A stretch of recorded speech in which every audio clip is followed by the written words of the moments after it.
Welcome back into the GSMC Sports Podcast as we are, just hours away from this Thursday night football game between the Jets and the Patriots. And I want to look on the side of New York because ultimately wins and losses are not really the end-all be-all for New England. It's more so about building up the vision as they are in this rebuild. But the Jets are sort of on the entire opposite end of the spectrum in terms of wins and losses this season are kind of everything, and not solely on regular season because it's about playoff success. But for the Jets, this is a team that has been in a little bit of limbo these past few years of being a solid roster as a whole, but not having that piece at quarterback and just not being able to sort of get out of their own way, I would put it, to at least some degree. And now they feel like with Rodgers fully healthy and recovered from that Achilles tear last season,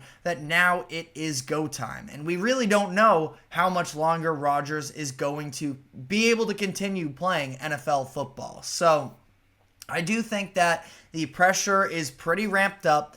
We'll see ultimately how this shakes out. I don't want to speculate too much on what the future of the Jets looks like in terms of how long Rodgers can play and, if anything were to go wrong this season, what implication does that have on head coach Robert Saleh and GM Joe Douglas? That's sort of a conversation for another day.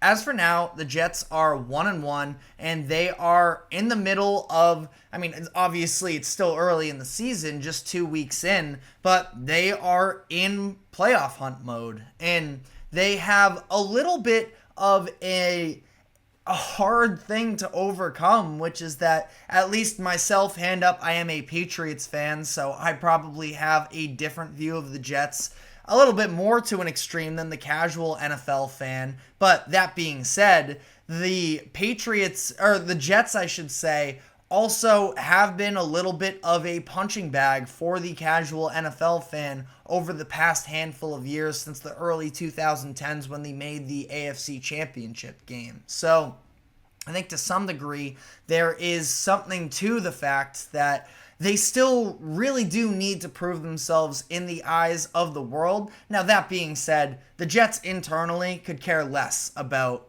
what I or you or any NFL fan has to say about them. So I do think that ultimately, they are confident internally, but still the question is to be remained, should we be taking this team seriously until they give us a true reason to believe so? So, like I mentioned, tonight's game against the Patriots, I really don't think that they can do a ton to fully establish themselves as that because of the lack of competition against the Patriots. But what I highlighted in the last segment, and what I do think is a pretty significant thing that the Jets need to improve upon, is that rushing defense, because the defense has really been the calling card for the Jets in these past couple years. The fact that they've been able to win as many games as they have with such inconsistency at quarterback is a situation that, sort of speaks to how good and defensively sound that unit has been. But it's been a little bit unexpected how easily opposing teams have been able to run on the Jets in the first couple weeks here. Again, we're talking about a 2-game sample size, so it's not like you can definitively say this is who the Jets are, that they are not a good run defense. I think that they have the talent to sort of shore themselves up. Now, CJ Mosley may be out tonight, which would definitely be a difficult thing to overcome against what is a good running offense in the Patriots. And that's a team that sort of, you expect that is going to be their game plan throughout, is establish the run game, ground and pound. They haven't exactly had a ton of success through the air yet. So that's the area I'm really looking for the Jets tonight in terms of what can you do to stop New England's rushing attack? And I think that they are capable of doing so. But again, I also don't want to sort of fully put my eggs in that basket of, well, if they don't stop the Patriots' run game tonight, then they're not a good rushing defense because, again, Mosley, their leading tackler from 2023, and Sauce Gardner has a good case for it. Quinnen Williams has a good case for it, but Mosley might just be the best defensive player on the Jets, and without him, could look very different. But I think that, in this next stretch of games, they have, I would say, ultimately a very manageable schedule. It is at home against the Patriots. Then they have a long week of rest for at home against the Broncos, another team that offensively looks so dysfunctional right now. Then in week 5, they do play the Vikings, which is a winnable game. Doing so in London does make me a little bit nervous in terms of Rodgers and his age and just the team as a whole. I feel like those London games can give us such strange results. So I think that it's a couple steps that they need to do in this next few weeks where they have lesser competition, where if they come out and win any one of those games, nobody is going to sit there and say, yes, that's the Jets team that we think can win a Super Bowl. They just proved that they can compete with anyone, because these are, bottom echelon teams that they are going to be facing. But I talked about the run defense. The other part is offensively, I think they need to find their identity a little bit. And not that they're totally lackluster at this point, but Aaron Rodgers is still trying to develop chemistry with his wide receivers. We have seen a lot of promise, especially we've heard a lot of promise behind the scenes as to Aaron Rodgers and Garrett Wilson, what a combination that could be. And again, I sort of in the last segment highlighted that third down throw in the fourth quarter that Rodgers had to Garrett Wilson, and it was a beautiful ball and a great connection there. But even then, just the slight fact that you saw Garrett Wilson was looking over his outside shoulder, was anticipating the throw to be there. Now, Garrett Wilson is an excellent wide receiver, and he was able to make the adjustment almost flawlessly to turn back inside and pick up that conversion. And that is what we can see out of this group, that duo. But again, it's going to be about reps and getting to understand one another.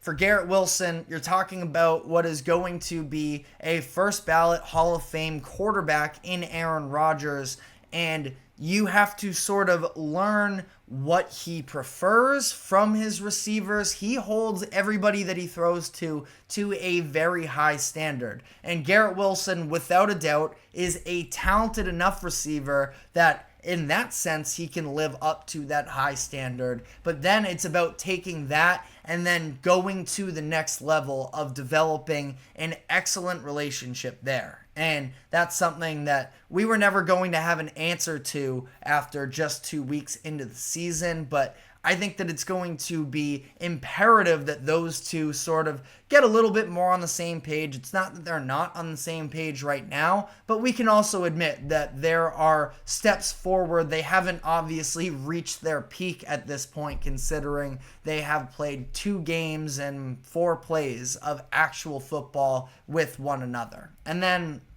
who else is going to emerge in terms of being a reliable number 2 option? Because at this point, Breece Hall is first on the Jets roster in terms of receptions so far this season, and he is second in targets, only behind Garrett Wilson. Breece Hall is an excellent receiving back, so it's not like I don't think that you can rely on that as well. But also, you would like to see somebody on the perimeter sort of take a step forward for Rodgers in this situation, where Allen Lazard, obviously a familiar face, he was tied for 3rd in targets during the team's game against the Titans this past weekend. But I just don't know totally how much confidence I have in Lazard at this point to be a fully completed wide receiver 2. Mike Williams is obviously a name that I myself am looking at. Still a player that obviously injury history, very extensive there, and it is concerning. he's not even 30 years old yet. Now he's going to turn 30 in a few weeks from now. So, a little bit of a soft statement there. But I would like to believe that Mike Williams still has good football in front of him. He's going through this recovery process from the torn, I believe it was ACL last season.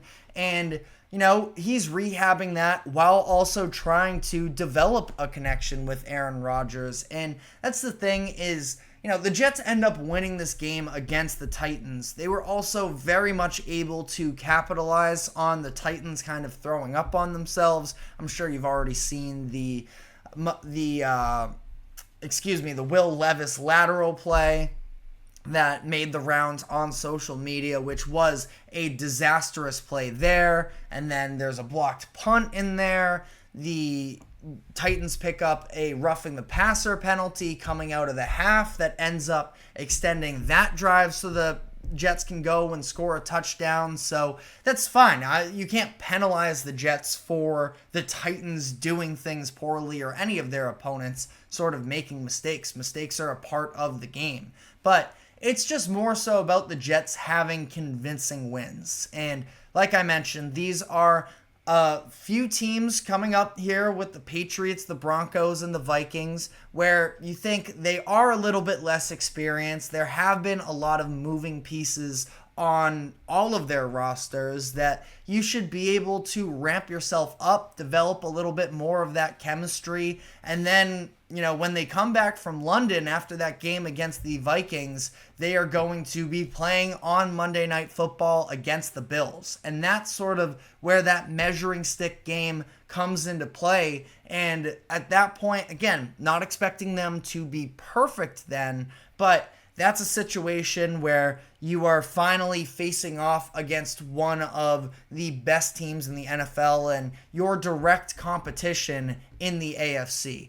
I don't hold that week 1 loss to the 49ers fully against them because it's a Niners team that had a lot more continuity. No Christian McCaffrey, but overall still a team that is much more sure of their own identities coming into the season, week 1 versus the Jets, where they're still sort of piecing it together to some degree at least. And I think that, these next few weeks are going to be important for the Jets. Can we see them win convincingly? Now, like I mentioned, I think that the Patriots are going to be able to keep it close this upcoming week.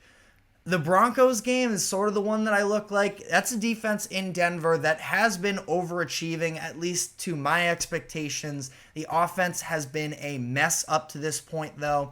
And that's a game where I feel like they can also sort of come out and, at least win convincingly. And not that they can't do it tonight against the Patriots. That's just not my expectations. But it's very much still on the table as well. So I think that, again, figuring out the rushing defense and then developing a little bit more of that identity on the offensive side of the ball. Those are the two things in particular that I think that they need to do to prove themselves over these next few weeks. And then ultimately, it's once they start getting into the middle of the season, that's when they start to see a higher level of competition. And then they can really have those games where they can hopefully go toe-to-toe with the likes of the Bills, the Texans, and those types of teams to really establish themselves. But let me know what your thoughts are in the comments section. And if you think that I'm too low on the Jets as to what we've seen already, definitely let me know in the comments section as well, because I know there are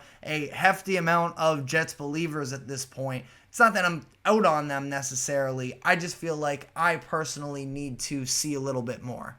But on that note, we are going to then sort of look at the other side of this Thursday night football game and talk a little bit more about the Patriots, who are off to a pretty nice start, all things considered, 1-1, facing off against two competitive playoff aspiration teams and have kept it close in both of them and have shown that they might not be an easy out every week like at times they were last year with some brutal blowout losses. But that being said, one of the biggest drawbacks with the Patriots so far is the fact that their passing offense just has not really been all that dynamic. And I know that at least as a member of, the Patriots community, there are a lot of fans that are calling for New England to switch things up and go to the rookie in Drake May, who showed out some in preseason, given limited reps, and